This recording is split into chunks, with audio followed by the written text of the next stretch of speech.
Hello and welcome to the weekly David Icke videocast. Well, since the turn of the year, I've been meaning to do a videocast about the directions and the trends that the world is likely to take in 2018. But the first 2 weeks, I couldn't do that because two of the things on the list came to public prominence. One was the attempt to create unrest in Iran as part of the plan to unseat and remove the current government of Iran as part of a long-term plan.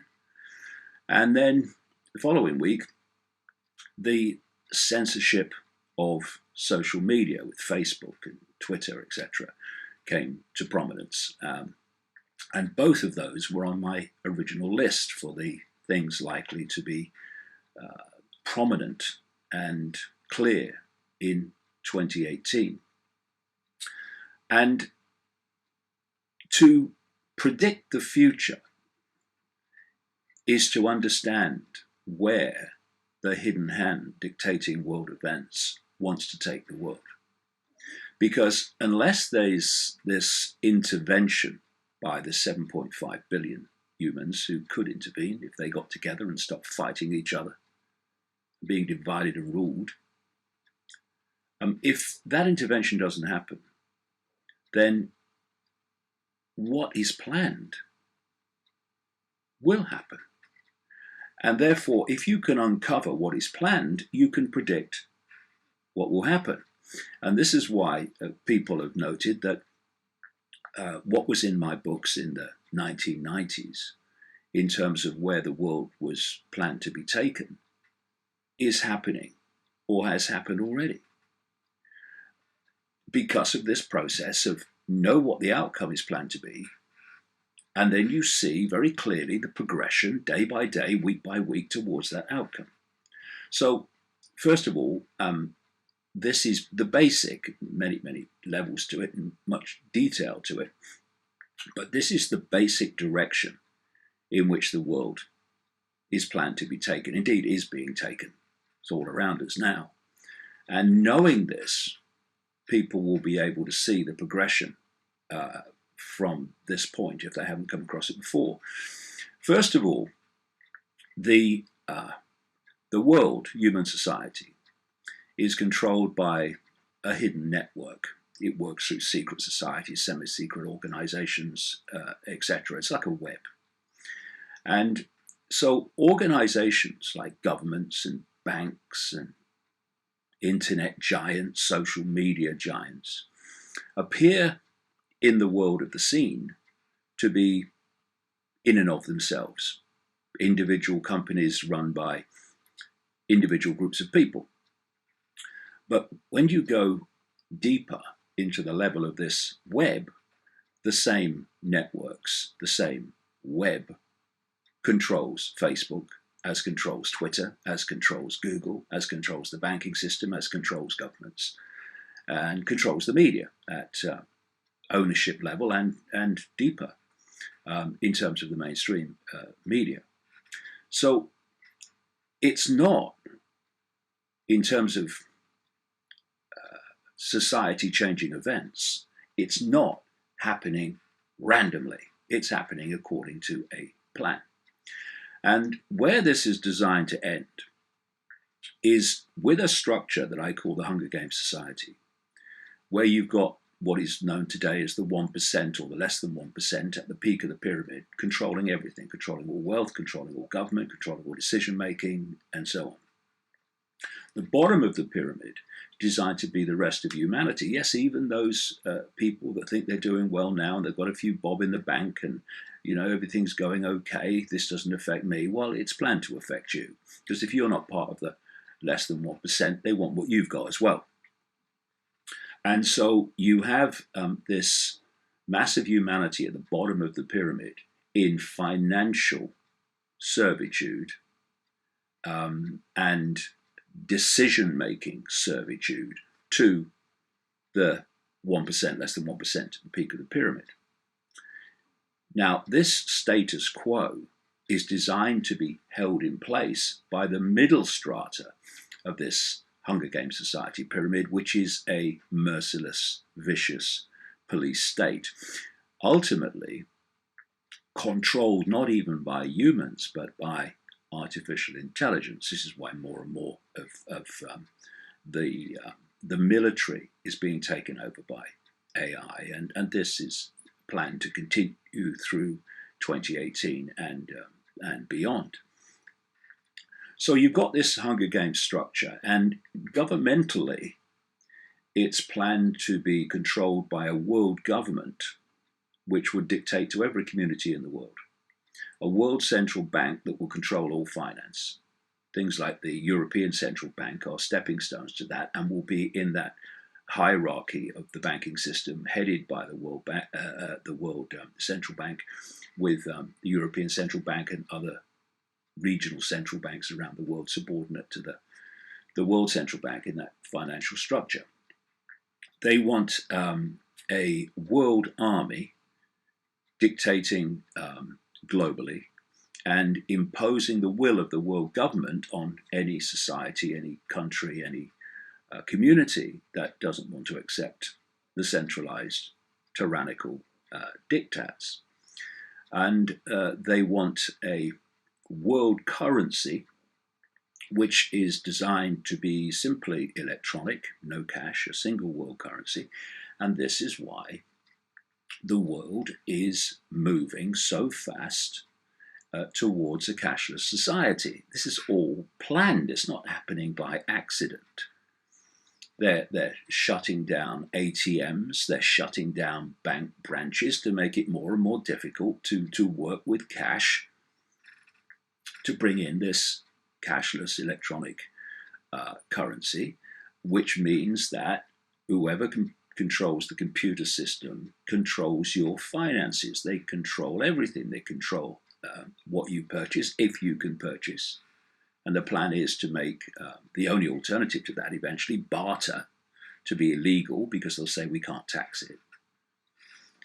And to impose and bring about this whole agenda of centralized global control, which is designed to lead to the point, not too far into the future, by the way, where the human mind, the human brain is connected to artificial intelligence, and artificial intelligence will become the human mind and become human perception.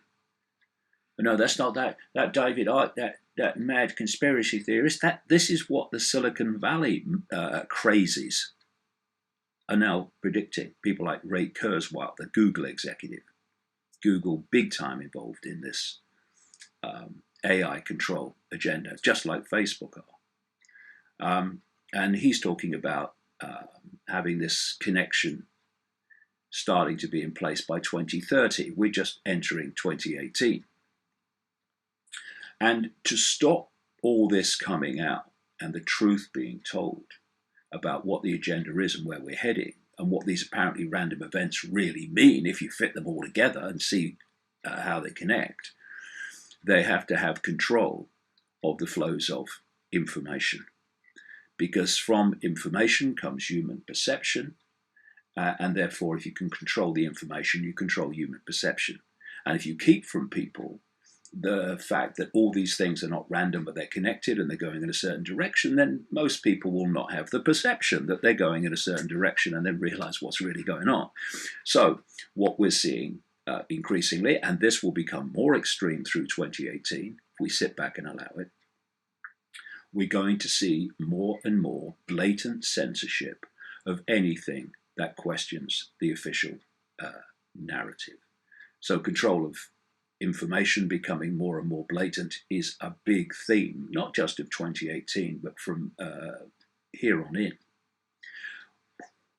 We're also likely to see, because of what I've already explained, more and more talk, discussion about the benefits of a world government.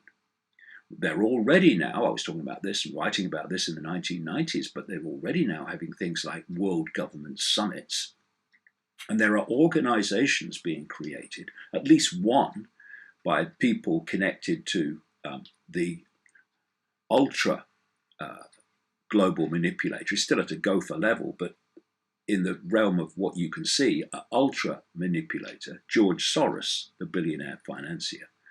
And if he's connected to something, then it's bad for humanity, because his organizations are involved in overthrowing governments through people's revolutions. They're involved in making the migrant crisis and the flow of migrants into Europe more and more extreme. And they're involved in seeking to introduce all these elements that I'm talking about of where the world is designed to go, including we need a world government. The world currency through the cashless society, of course, is being talked about more and more. And you're also going to see the gathering talk about the need for some form of world army to stop wars breaking out by dismantling national armies. So through 2018, what we're going to see are stepping stones in apparently random events, random statements towards this this whole structure that I'm talking about, the Hunger Games Society.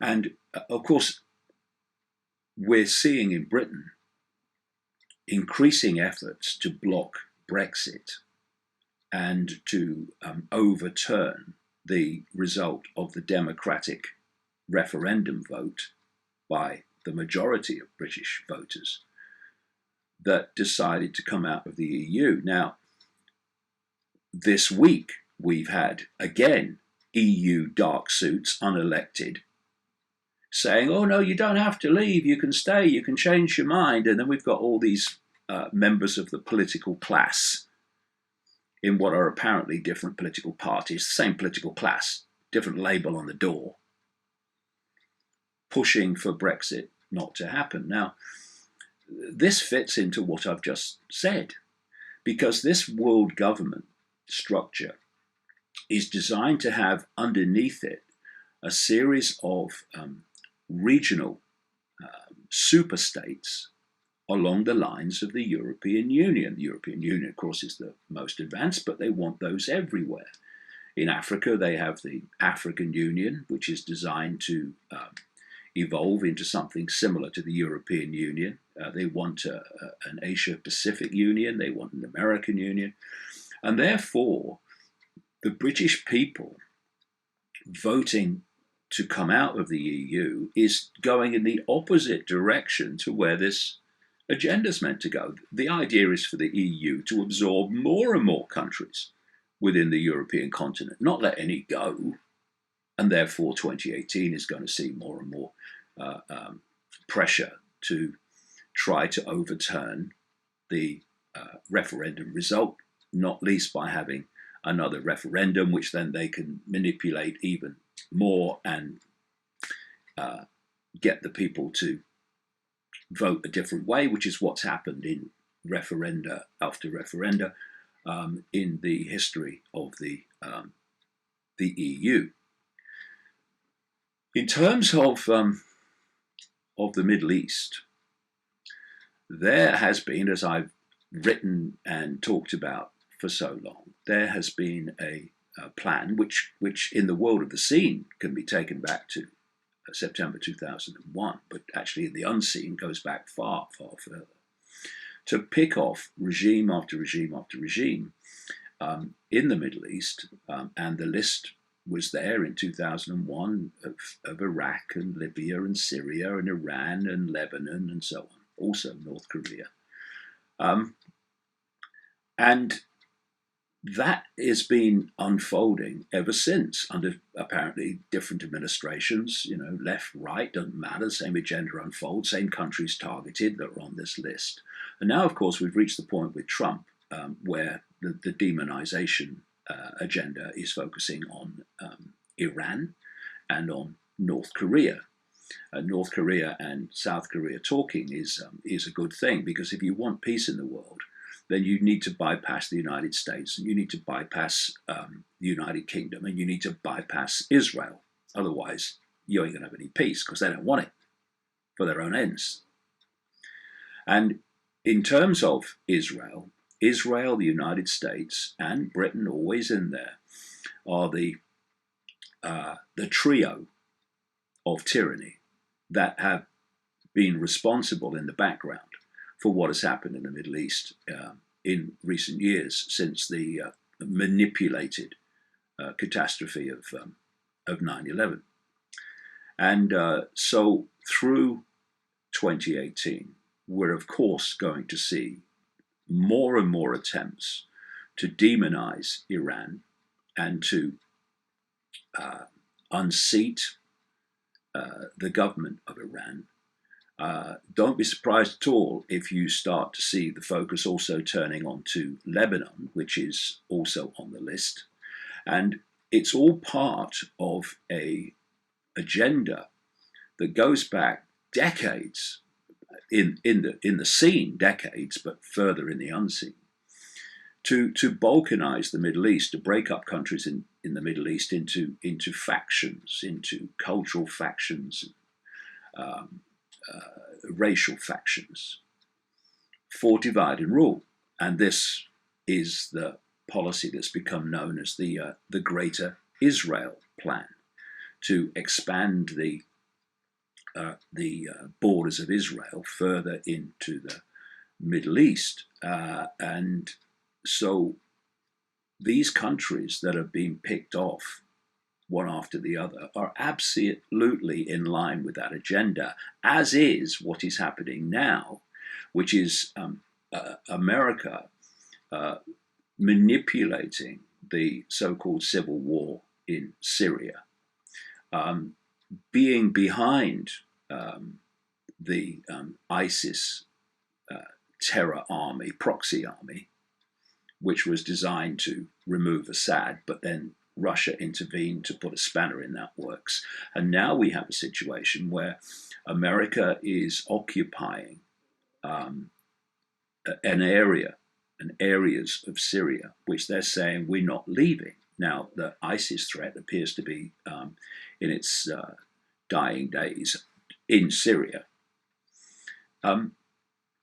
And yet America is saying we're staying. Well, they're staying because the idea is to break up Syria, just like they broke up the Balkans when the former Yugoslavia came to an end.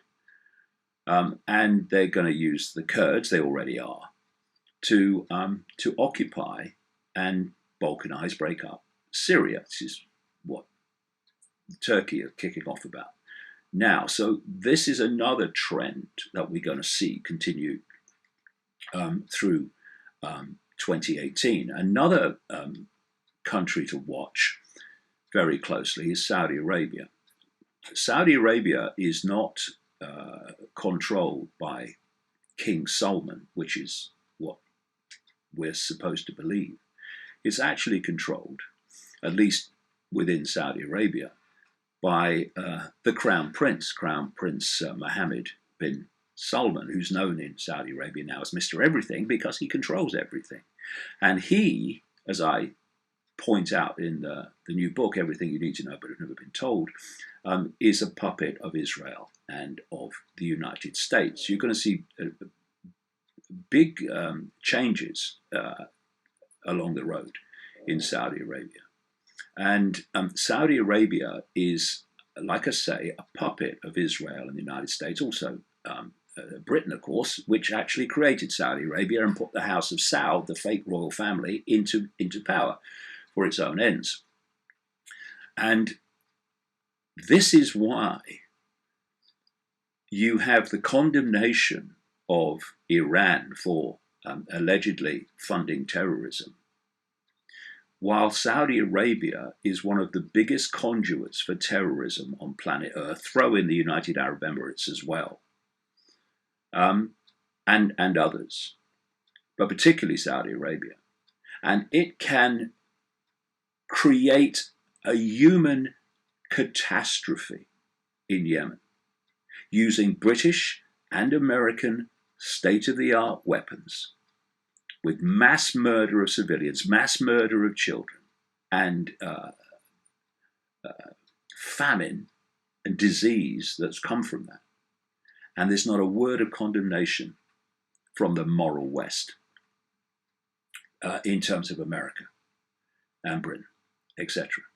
This is why, because Saudi Arabia are in the team. This is why there's no condemnation of the United Arab Emirates. There's no condemnation of Bahrain and the terrorizing of the population there by another fake royal family. Because they're part of the team. They're part of the web. Therefore, they do what they bloody like.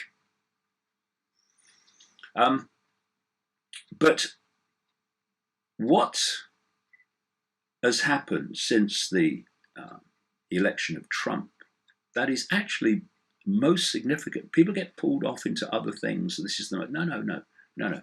They may be relevant. I'm not saying they're not. But the most important thing is that Israel took over the White House.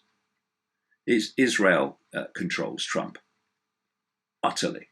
This is why, from the moment that Trump was elected, Netanyahu's far-right regime in Israel started without any holding back at all the increasing imposition of Jewish settlements in occupied Palestinian land. Before it was, well, we'll get away with as many as we can before we get a bit of comeback. Now there is no comeback. Therefore, they do what they bloody like again, and that is what is happening. They're basically just doing whatever they choose, taking over all that Palestinian land, throwing the Palestinians out, building the settlements. And Trump is saying, okay. And the movement of the capital, or at least the support for it by the United States, the Israeli capital from Tel Aviv to Jerusalem, is only the start. The consequences of that are going to become more and more obvious during 2018 as well. But we should remember this. Going into that long-term plan, the plan is to replace the famous mosque on what the Israelis call Temple Mount in Jerusalem with a rebuilt Solomon's Temple. In other words, they want rid of that mosque so they can build their temple on the site. And so you're going to see more and more, not necessarily, the whole thing in 2018. Of course not. It's a progression. 2018 is going to see the continuing progression unless we intervene and see what's going on and get off our knees. And so you're going to see more evidence, if you like, that this whole idea of replacing the mosque with a new Solomon's Temple is the plan unfolding. And because of the involvement in Israel, which is just a fiefdom for the Rothschilds, most Israelis are not involved in this. They're just pawns in a game and take the consequences of the game like the rest of us. This is why there's thousands of Israelis on the streets protesting against Netanyahu. The thing is that the few claim to speak for everyone else, so that when you challenge the few, you can be accused of saying they're all involved. I'm the last person saying that. It's a very few. Working at this time through the Netanyahu regime, which by any criteria is far, far right. And because the evidence is there to be uncovered about what's going on and the Israel involvement in it, this is why you have this Israeli network of ultra-Zionist hate groups operating in the different countries, whose job it is to silence people who are exposing what's going on. And they do it by using the label racism. You're anti-Semitic. Which means, if we look at it, what they're doing is exploiting the horrendous suffering of Jewish people in Germany, and others, by the way. They're exploiting that to bring about and support their agenda today for silencing dissent against Israel.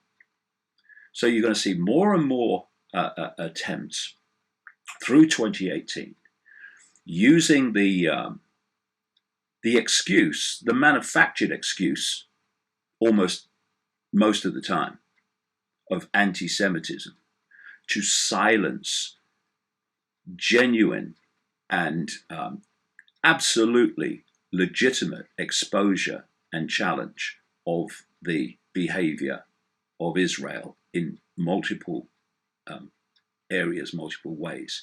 But one of the other things that I see happening through 2018 and beyond, all these things are 2018 and beyond, is that more and more people are looking at Israel and they're going, well, hold on a minute. Maybe there is something to challenge here. Maybe there is something to question about the way these people are behaving. And the fact that they've got so confident since the election of Trump that they think they could do what they like, and they are, it's actually putting on public display what some of us have been pointing out for decades about the manipulation that comes out of that country in terms of its government and its military intelligence arm, Mossad.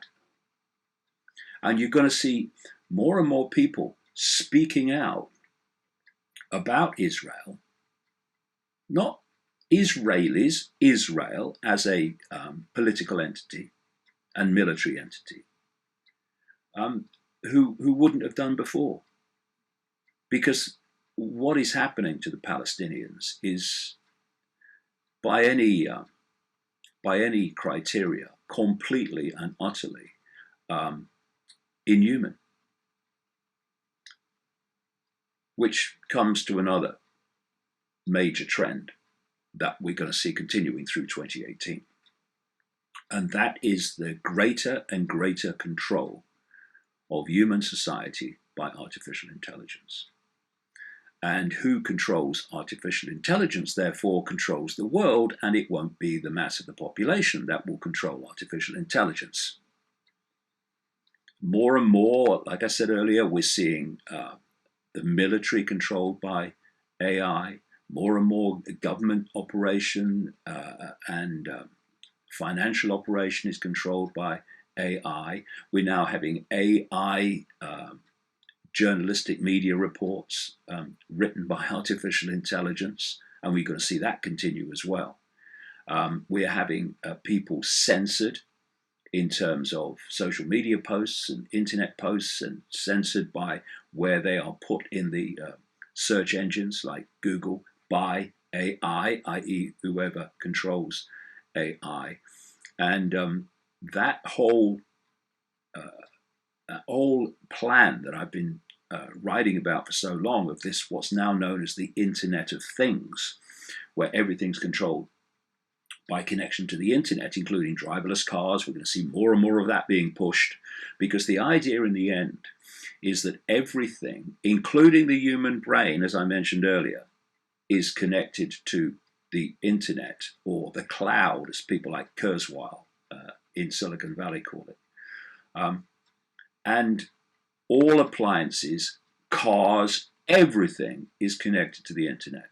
And then whoever controls the internet controls everything that's connected to it, which is meant to be everything, including the human mind. And so this Internet of Things, you're going to see being pushed more and more under words like smart. Anything with smart in front of it needs to be looked at very closely, because it's all connected. They're not smart in isolation. It's part of a smart grid, a smart network. And talking of years, like 2018 and the trends, a big year that they seem to be focusing upon is 2030. We have Ray Kurzweil, the Google executive and sales pitcher for Frankenstein, talking about the human brain mind being connected to AI, and AI doing increasingly human thinking until it does all human thinking from around 2030. We have Agenda 2030, which is a UN agenda that I've been exposing again for years and years and years, which is to transform global society into the structure that I mentioned earlier.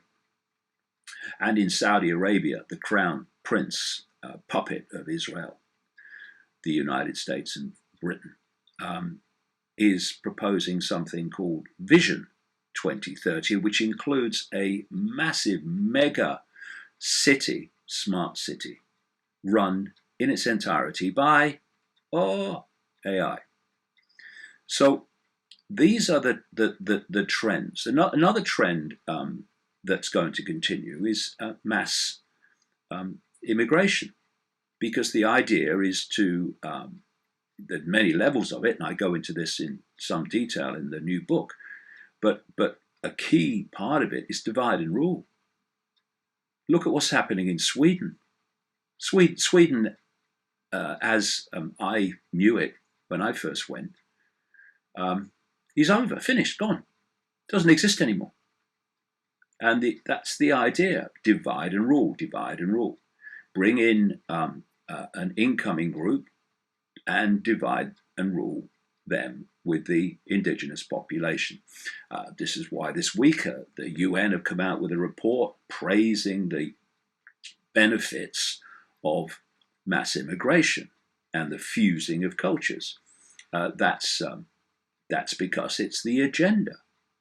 And again, there are a number of things that tell you it's the agenda, but this is one of them. When you can't criticize it. It's that simple when you break it down. Look at the things you cannot criticize without being called a bigot, a racist, transphobic, genderphobic, whatever that next frickin' phobic they come up with. Look at what you can't challenge or question without getting the tidal wave of abuse back. Every single one of them is the agenda, the reasons for which I explain in detail in the new book. So that's another trend that's going to continue. But there are some good things too, because as I've seen in the last 2 years as I've traveled around the world, the